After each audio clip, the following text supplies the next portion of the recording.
50 ദിവസത്തിലേറെയായി നമ്മുടെ കശ്മീർ താഴ്വര സംഘർഷഭരിതമാണ്. ഒരുപാട് മരണങ്ങൾ സംഭവിച്ചു. നമ്മുടെ ആഭ്യന്തരമന്ത്രിയുടെ സന്ദർശനത്തെ തുടർന്ന് കർഫ്യൂ പിൻവലിച്ചെങ്കിലും ഇന്നും നീറിപ്പുകയുകയാണ് അതിർത്തി മേഖല. എത്ര കാലമായി ഇത് തുടങ്ങിയിട്ട്? എന്നാണ് ഇതൊന്ന് അവസാനിക്കുക? ഇന്ത്യയുടെ വാർഷിക വരുമാനത്തിന്റെ ഭൂരിഭാഗവും ചെലവാക്കുന്നത് അതിർത്തി മേഖലയിലെ പ്രശ്നങ്ങൾ തീർക്കാനാണ്. അതുകൊണ്ട് തന്നെയാണ് നമ്മുടെ ഇന്ത്യൻ ഗ്രാമങ്ങൾ ഇന്നും ഇരുട്ടിൽ തപ്പുന്നത്. അതുകൊണ്ട് തന്നെയാണ് ഭാര്യയുടെ മൃതദേഹവുമായി ഒരാൾക്ക് 10 കിലോമീറ്ററോളം ഇന്ത്യയുടെ ഹൃദയത്തിലൂടെ നടക്കേണ്ടി വന്നത്. അതുകൊണ്ട് തന്നെയാണ് 12 വയസ്സായ ഒരു മകൾക്ക് വിലപിച്ച് റോഡിലൂടെ നടക്കേണ്ടി വന്നത്. ഇന്നും നമ്മുടെ ഭാരതത്തിൽ ഇരുട്ട് മാറിയിട്ടില്ല. 9ാം ക്ലാസ്സിൽ പഠിക്കുമ്പോഴാണ് സ്വാതന്ത്ര്യം അർദ്ധരാത്രിയിൽ എന്ന പുസ്തകം ആദ്യമായി വായിച്ചത് എന്നാണ് എന്റെ ഓർമ്മ.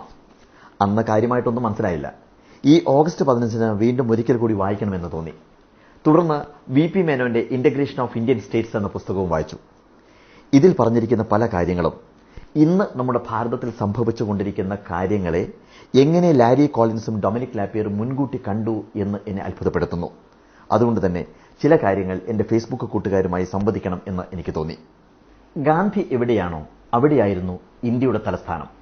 പക്ഷേ ബ്രിട്ടീഷുകാരുടെ തന്ത്രം, ഭിന്നിപ്പിച്ച് ഭരിക്കുക എന്ന തന്ത്രം ശരിക്കും ഏറ്റു. ഹിന്ദുക്കളെയും മുസ്ലിങ്ങളെയും അവർ ശരിക്കും ശത്രുക്കളാക്കി.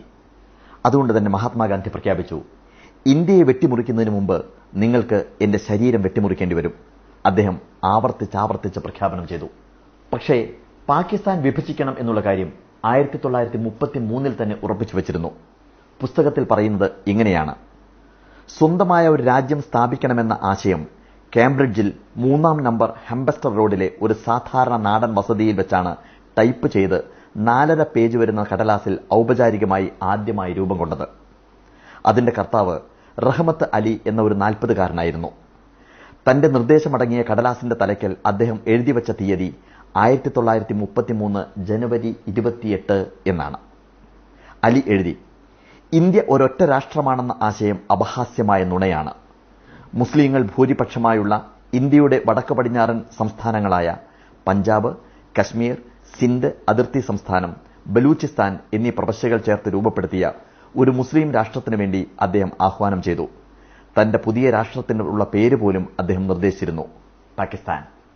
ഇന്ത്യയെ വെട്ടിമുറിക്കുന്നതിൽ അവസാനത്തെ വൈസ്രോയിയായ മൌണ്ട് ബാറ്റൻ പ്രഭുവിന് പോലും താൽപര്യമില്ലായിരുന്നു എന്നുള്ളതാണ് ലാരി കോളിൻസും ഡൊമിനിക് ലാപ്പിയറും എഴുതിവച്ചിരിക്കുന്നത്.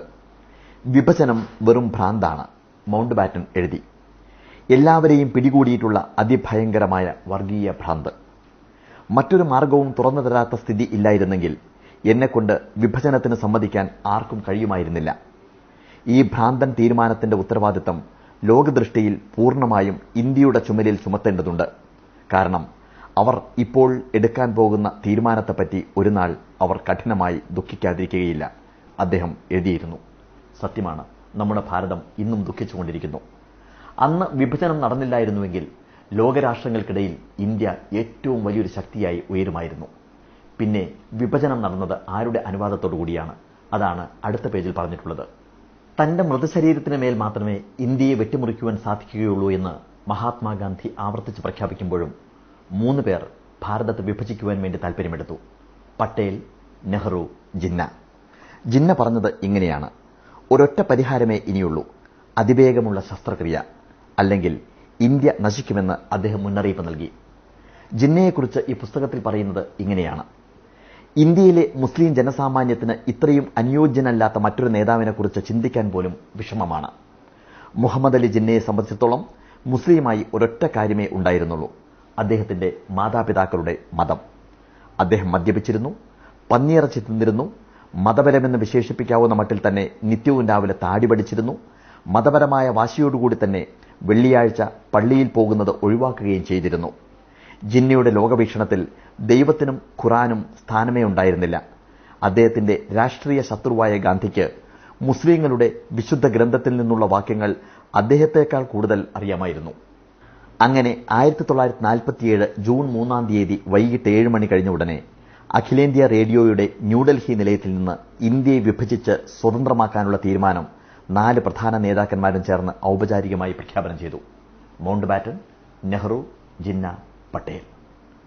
പക്ഷേ ഇനി രസകരമായ മറ്റൊരു കാര്യം, ഇന്ത്യയെ മുറിക്കാനായി ഇന്ത്യയെ വിഭജിക്കാനായി അതിർത്തി രേഖ വരയ്ക്കുവാനായി ഏൽപ്പിച്ച റാഡ്ക്ലിഫിനെ കുറിച്ചുകൂടി അറിയുക. വിവിധങ്ങളായ അനേകമനേകം വിഷയങ്ങളിൽ ഒരു സർവ്വവിജ്ഞാന കോശത്തിന് തുല്യമായ അറിവ് നേടിയിരുന്നുവെങ്കിലും ഇന്ത്യയെക്കുറിച്ച് വാസ്തവത്തിൽ റാഡ്ക്ലിഫിന് ഒന്നും അറിയുമായിരുന്നില്ല. അദ്ദേഹം ഇന്ത്യയെക്കുറിച്ച് ഒരിക്കലും ഒന്നും എഴുതിയിരുന്നില്ല. അതിന് സംബന്ധിക്കുന്ന സങ്കീർണമായ നിയമപ്രശ്നങ്ങളിൽ ഒരിക്കലും ഇടപെടുകയുണ്ടായിട്ടില്ല. എന്നല്ല, ആ ഉപഭൂഖണ്ഡത്തിൽ ഒരിക്കൽ പോലും അദ്ദേഹം കാൽ കുത്തിയിട്ടുമില്ല. ഇപ്പോൾ മറ്റൊരു കടലാസ് തുണ്ടിൽ അവയുടെയെല്ലാം അസ്തിത്വങ്ങൾ വേർപെടുത്തുന്ന രേഖ അദ്ദേഹം വരയ്ക്കാൻ പോവുകയാണ്. ഒരു ശസ്ത്രക്രിയയിൽ ഒരാളുടെ കാലിലെ മാംസപേശികളും അസ്ഥികളും എല്ലാം ഒരു ഡോക്ടറുടെ കത്തി വേർപെടുത്തുന്നത് പോലെ. മൗണ്ട് ബാറ്റൺ പ്രഭു റാഡ്ക്ലിഫിനോട് കർക്കശമായി പറഞ്ഞു, ഓഗസ്റ്റ് 15 മുമ്പ് അതിർത്തികൾ സംബന്ധമായ തീരുമാനം അത്യാവശ്യമായി പൂർത്തിയാക്കണം എന്ന്. പക്ഷേ റാഡ്ക്ലിഫ് ജിന്നയെയും നെഹ്റുവിനെയും നേരിട്ട് കണ്ടു. രണ്ടുപേരോടും ഒരേ ചോദ്യം തന്നെ ചോദിച്ചു. എന്തെല്ലാം പാകപ്പിഴകളുണ്ടെങ്കിലും ഓഗസ്റ്റ് 15 വ്യക്തമായ വിഭജന രേഖകൾ ഉണ്ടാക്കേണ്ടത് തികച്ചും അത്യാവശ്യമാണോ എന്ന്. അത്യാവശ്യമാണെന്ന് തന്നെ രണ്ടുപേരും നിർബന്ധമായി പറഞ്ഞു. അവരുടെ നിർബന്ധം കൂടിയായപ്പോൾ റാഡ്ക്ലിഫിന് അതനുസരിക്കുകയല്ലാതെ മറ്റൊരു പോംവഴിയും ഇല്ലാതെയായി. പഞ്ചാബിന്റെയും ബംഗാളിന്റെയും മേലുള്ള ഈ കീറിമുറിക്കലിന് ശസ്ത്രക്രിയാ വിദഗ്ധന്റെ കത്തിയല്ല തനിക്ക് ആവശ്യം. തനിക്ക് വേണ്ടത് ഇറച്ചുവെട്ടുകാരന്റെ കോടാലിയാണ്. അങ്ങനെ ആ കോടാലി കൊണ്ട് നമ്മുടെ ഭാരതം വിഭജിക്കപ്പെട്ടു. പാകിസ്ഥാൻ, ഇന്ത്യ. ആ വിഭജനത്തിന്റെ വേദനകൾ കഴിഞ്ഞ 70 വർഷമായി നമ്മൾ അനുഭവിച്ചുകൊണ്ടിരിക്കുന്നു. ഇന്നും നമ്മുടെ അതിർത്തി മേഖലകൾ നേറിപ്പുകയുകയാണ്. ഈ പ്രശ്നങ്ങൾക്ക് ഒരു അറുതി വരുവാൻ നമ്മൾ എന്ത് ചെയ്യണം? മതവർഗീയ ചിന്തകൾ വെടിഞ്ഞ് മനുഷ്യരായി നമുക്ക് ഒരുമിച്ചുകൂടെ? ലോകാ സമസ്ത സുഖിനോ ഭവന്തു എന്ന മുദ്ര